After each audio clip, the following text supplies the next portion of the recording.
Hola, buen día jóvenes. El día de hoy pues avanzaremos con lo que son las infecciones obstétricas. Las infecciones obstétricas representan alrededor del 10% de las muertes maternas en el mundo.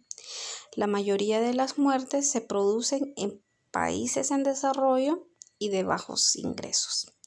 Además de la mortalidad, la morbilidad que sufren las mujeres puede generar incapacidades de larga duración, como dolor pelviano, bloqueo de las trompas de falopio y problemas de fecundidad. Las infecciones maternas se producen antes del parto durante el mismo. Las infecciones durante el embarazo pueden ser vinculadas al embarazo, como la coriomionitis por una ruptura prematura de membranas, endometritis puerperal, infección de la herida operatoria, infección posaborto, mastitis. Vinculadas a otros órganos como pielonefritis o neumonía. Estas infecciones pueden ser tratadas en forma precoz y adecuada, ya que pueden ser causa de sepsis y por ende una mayor morbimortalidad. La sepsis materna, según lo que establece, ¿verdad?, la Organización Mundial de la Salud, pues la define la sepsis materna como una condición que pone en riesgo la vida caracterizada por una disfunción orgánica vinculada a una infección en el periodo del embarazo, del parto, posaborto o posparto. La sepsis pues es una respuesta inflamatoria inadecuada y excesiva del órgano a la infección que determina daño de órganos y sistemas. Las modificaciones fisiológicas del organismo materno en el embarazo pueden contribuir a una respuesta séptica exagerada. El shock séptico. Este es un subconjunto de la sepsis en el cual las anormalidades circulatorias y celulares o metabólicas son suficientemente profundas para aumentar sustancialmente la mortalidad. El shock séptico se define en una paciente que cursa una sepsis por hipotensión persistente que exige el uso de vasopresores y o a nivel de lactato sérico de 2 milimoles por litro o 18 miligramos por decilitro, a pesar de una redistribución adecuada de los fluidos. ¿Cuál es el tratamiento del shock séptico? Los cultivos del presunto foco infeccioso, ¿verdad?, o hemocultivos, los antibióticos de amplio espectro para el foco planteado, después, ¿verdad?, de tener resultados de un cultivo. Se debe de iniciar la reposición con cristaloides.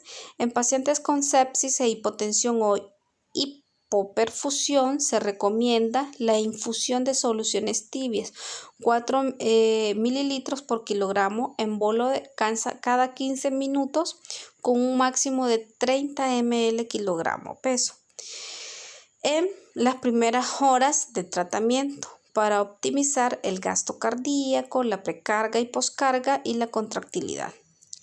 Si con la reanimación de los fluidos no se logra mantener la perfusión periférica, pues se debe de aplicar los vasopresores en forma precoz para mantener la presión arterial media mayor a 65 milímetros de mercurio. En este caso, el fármaco de elección es la norepinefrina. El manejo de la sepsis. El screening para el estreptococo del grupo B alrededor de las 35 semanas y tratamiento, ¿verdad?, en el momento del trabajo de parto. La bacteriuria asintomática puede ser detectada para prevenir una pielonefritis. El tratamiento empírico de la pielonefritis puede ser realizado con ampicilina más gentamicina o cefuroxime. El uso de antibióticos profilácticos en la cesárea o la cefalosporina de primera generación antes de la incisión de la piel. ¿Qué significa esto? Toda paciente que sabemos que va a ser intervenida quirúrgicamente, o sea que va a ser sometida a una cesárea, se le debe de administrar una profilaxis con antibióticos. En el caso de la rotura prematura de membranas, en pacientes que van a cesárea es conveniente asociar el antibiótico acitromicina de amplio espectro en una dosis preoperatoria.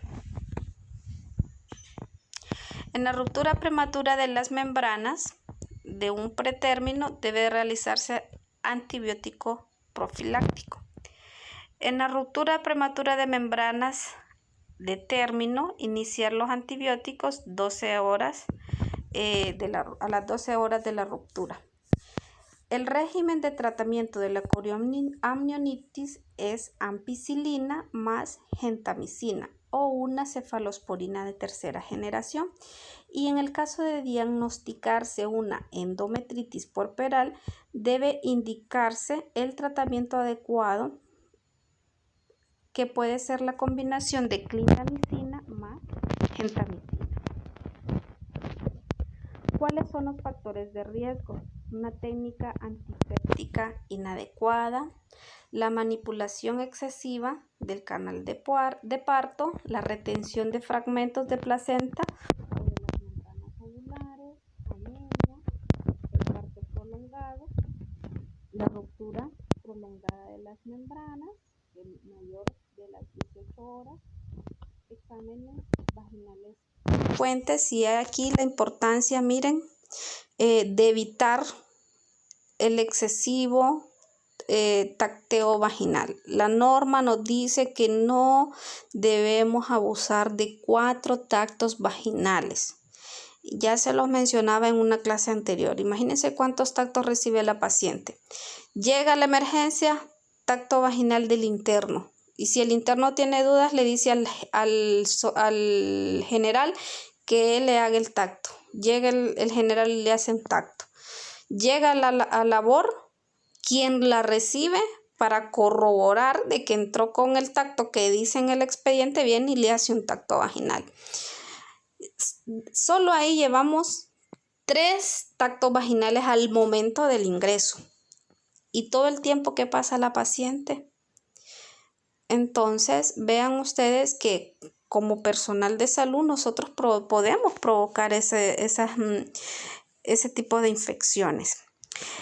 Cesárea u otras operaciones obstétricas, laceraciones del cuello del útero no reparadas o laceraciones vaginales grandes, las infecciones de transmisión sexual preexistentes, la hemorragia del puerperio, la inmunización con toxoide tetánico inadecuada, ¿verdad? O inexistente, y la diabetes mellitus. Esos son los factores de riesgo que se asocian, ¿verdad? Pueden haber otros factores como la obesidad, la intolerancia a la glucosa, pacientes inmunocomprometidas o que están siendo sometidas, ¿verdad?, a inmunosupresores, el antecedente de tener una infección pelviana, amniocentesis u otros procedimientos invasivos. Esto, ¿verdad? Si durante el embarazo fue necesario hacer ese tipo de procedimientos. O en el caso de pacientes que han sido sometidas a un cerclaje cervical, ¿verdad? Normalmente esto sucede en aquellas, y es algo que es poco frecuente, pero sí se da en algunos casos, ¿verdad? Que las pacientes, pues, es inevitable, empieza a dilatar. De hecho, la paciente ni siquiera siente las contracciones y empieza la dilatación. Entonces, a cierta edad gestacional, el GO decide, ¿verdad?, hacer un cerclaje para evitar ese parto prematuro inmaduro. Bien, esto es, ¿verdad?, solamente lo que veremos de las infecciones. Más adelante pues continuaremos con el contenido para finalizar ya lo que es este módulo. Ya nos falta poco para finalizar con todo el contenido, esperando y confiando en Dios que pronto, ¿verdad?, saldremos de esta situación tan difícil que nos encontramos, pero confiando que Él tiene el control de todo. Miren, les dejo esta hermosa imagen de un lirio que tengo acá en mi casa. Tardó más de 2 años en regalarme esta hermosa flor. Se les quiere, se les aprecia, jóvenes.